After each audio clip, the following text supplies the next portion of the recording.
Bom dia, tá começando mais um episódio da Lolere, seu podcast jurídico direto, prático e sem juridiquês. Eu sou o Victor. E eu sou a Laísa, muito bom dia pra você aí que tá ouvindo a gente hoje, quinta-feira. No direito do trabalho, a justiça condena a empresa que elegeu a rainha do absenteísmo.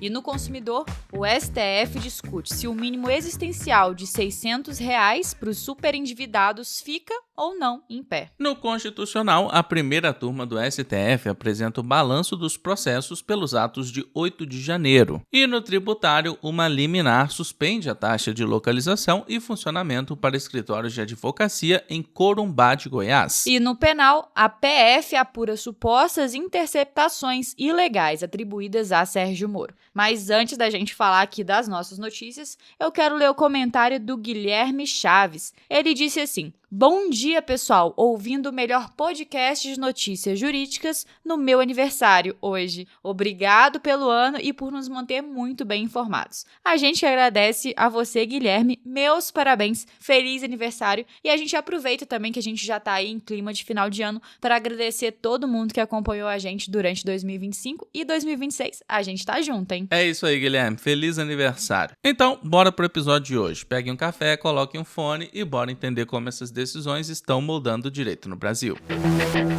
A gente já começa o episódio com o direito do trabalho. O TRT da Terceira Região manteve a condenação de uma empresa ao pagamento de um valor de R$ 5.000 por danos morais a uma trabalhadora eleita rainha do absenteísmo em evento interno, entendendo que a prática ultrapassou o poder diretivo e atingiu sua honra e dignidade. A votação ocorreu em confraternização no ambiente de trabalho, com categorias depreciativas divulgadas aos colegas, o que gerou constrangimento e fundamentou o pedido de indenização e de rescisão indireta do contrato em reclamação trabalhista. A Vara do Trabalho reconheceu falta grave do empregador, declarou a rescisão indireta e condenou a reparação. No recurso, a empresa alegou que o evento não teve autorização formal da direção e que não houve intenção de ofender, mas os argumentos foram rejeitados pelo TRT3. O colegiado destacou que o empregador responde pelos atos de seus prepostos e que a simples criação e divulgação de categorias humilhantes em ambiente corporativo viola os direitos da personalidade, podendo gerar dano moral e justificar a ruptura indireta do vínculo. Mas e você, acha que brincadeiras como essa que a gente acabou de ver são de fato com objetivo de descontração ou já passam um pouco mais do ponto e viram assédio moral? Conta pra gente aí nos comentários. Mas e aí, advogado, já pensou em aumentar em até 75% a margem do seu escritório com receita recorrente? É justamente isso que o modelo de contrato de partida pode gerar para o seu financeiro. E a gente sabe que a maior dor da maioria das empresas é a gestão contratual. É prazo que fica perdido, renovação automática e esquecida, e no meio disso tudo, só 20% dos contratos passam por um advogado, e a má gestão está por trás de metade das disputas. Sozinhas, elas não dão conta do recado. Mas com a Contractor, o seu escritório vira parceiro estratégico e passa a oferecer BPO jurídico, gestão contínua de contratos e atuação recorrente, usando plataformas e metodologias já testadas. E o resultado disso tudo?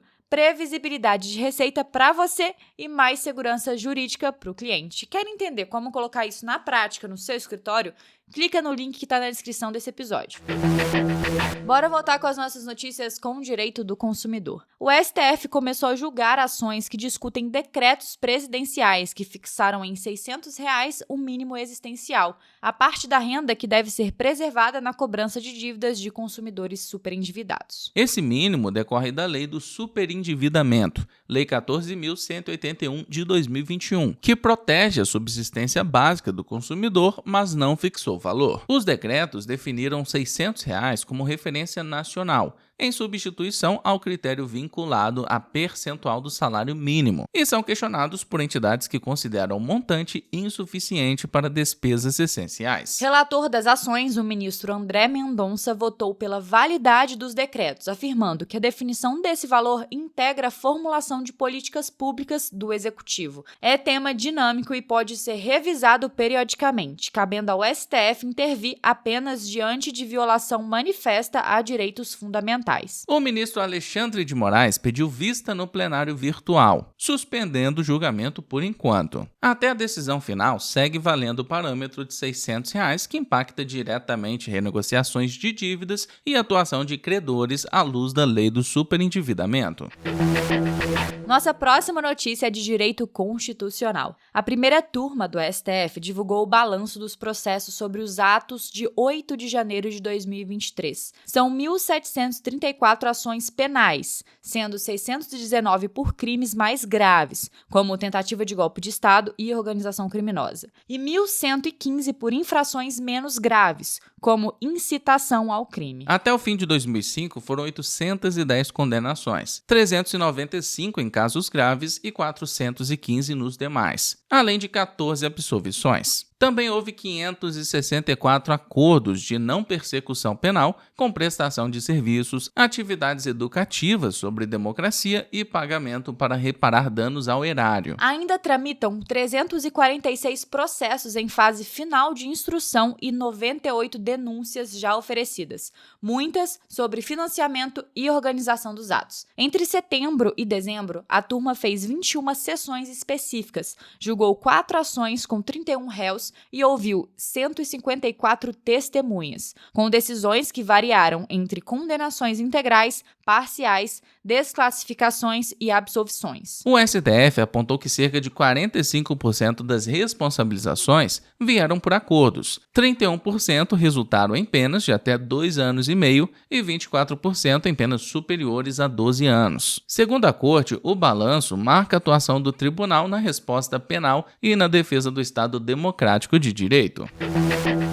Bora falar de direito tributário. A OAB de Goiás conseguiu liminar suspendendo a cobrança da taxa de localização e funcionamento dos escritórios de advocacia em Corumbá de Goiás, em ação que questiona a legalidade da exigência pelo município. Na ação, a ordem sustenta que a advocacia é atividade intelectual, sem caráter empresarial, reconhecida pela Constituição e pelo Estatuto da Advocacia, e que, por isso, não se enquadra como estabelecimento sujeito à fiscalização de funcionamento para fins de taxa. O juiz, em análise preliminar, acolheu esse entendimento, apontando que escritórios de advocacia não desenvolvem atividade potencialmente fiscalizável, como comércios ou indústrias, o que compromete o fato gerador da taxa, e suspendeu a cobrança até o julgamento definitivo. A decisão beneficia os advogados do município e faz parte da estratégia da OAB de Goiás de combater taxas de funcionamento consideradas indevidas, reacendendo o debate sobre os limites do poder de polícia municipal e a tributação da atividade advocatícia.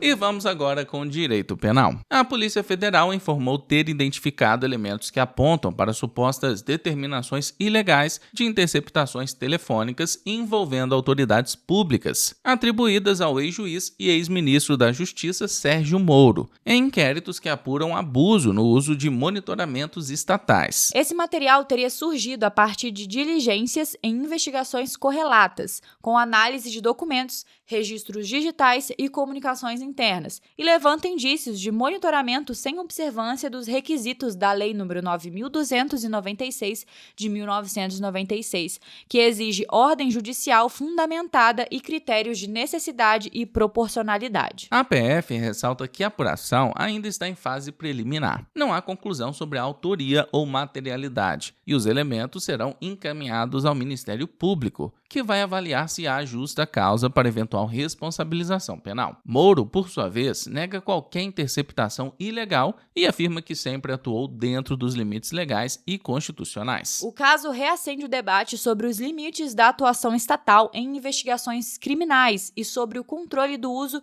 de ferramentas invasivas, como a interceptação telefônica, reforçando a importância do devido processo legal, do contraditório e da proteção ao sigilo das comunicações. E para nos aprofundarmos um pouco mais nessa questão, nós fizemos a seguinte pergunta: a determinação de gravações por juiz de primeira instância envolvendo autoridades com foro por prerrogativa de função, ainda que à época dos fatos pode caracterizar a extrapolação de competência e gerar nulidade absoluta da prova, com eventual incidência da teoria dos frutos da árvore envenenada sobre os elementos dela derivados. E quem nos ajuda com essa questão é Lilian Cavalcante, advogada criminalista pós-graduanda em Direito Penal e Criminologia, MBA em Ciências Criminais e membro da Comissão de Direito Penal de Pernambuco. A resposta objetiva da questão é sim.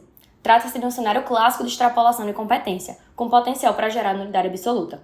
A jurisprudência do STF é consolidada no sentido de que atos investigativos que atinjam diretamente autoridades com foro por prerrogativa de função devem ser submetidos à instância constitucionalmente competente, em respeito ao princípio do juiz natural. Isso vale especialmente para medidas invasivas, como interceptações telefônicas ou qualquer outra forma de monitoramento direcionado de comunicações. Embora haja a alegação de que se tratava de uma gravação por interlocutor, o fato de haver um despacho judicial determinando a gravação muda a natureza jurídica do ato. Deixa de ser um comportamento espontâneo do particular e passa a configurar uma atividade investigativa estatal, dirigida por uma autoridade absolutamente incompetente. O Supremo é firme no entendimento de que, ao identificar indícios contra a autoridade com foro, o juiz deve declinar imediatamente da competência, sob pena de nulidade. A consequência jurídica direta nesse contexto é a ilicitude da prova por violação do princípio do juiz natural, com fundamento constitucional e processual. Nessa hipótese, incide o artigo 157 do Código de Processo Penal, com a teoria dos frutos da árvore envenenada. Se a prova originária ela decorre de uma ordem judicial ilegal, os elementos probatórios dela derivados, como relatórios de inteligência, transcrições, depoimentos ou novas medidas invasivas, eles tendem a ser igualmente contaminados e devem ser desentranhados do processo. Portanto, tecnicamente, há uma nulidade absoluta e deverá ter a inutilização de toda a cadeia probatória. E por hoje é só, nosso episódio vai ficando por aqui. Muito obrigada a você que acompanhou a gente nessa quinta-feira. E olha só, Laís, o pessoal tá nos abandonando, porque só teve 5 comentários na edição passada, viu? Não é possível. Será que é clima de Natal, sei lá, Réveillon, galera entrando de férias? Aqui, vocês podem até estar de férias, mas a gente aqui não tira férias não, tá? Nosso dever é informar vocês com qualidade. Então vem com a gente, continue informado. A galera já entrou em recesso. Mas pra todo mundo que comentou, muito obrigado a Kel, Gabriel Dias, Diogo Lemos, Guilherme e Bianca Martins. Muito obrigada, pessoal. E já sabe, segue a gente no seu tocador de podcast favorito, ativa o sininho para não perder nenhuma notificação e avalie a gente com 5 estrelas, porque ajuda bastante. Compartilha também o episódio lá nos seus stories e marca a gente no @lo.lere. Se cuida, bom estudo e bom trabalho por aí. Até mais.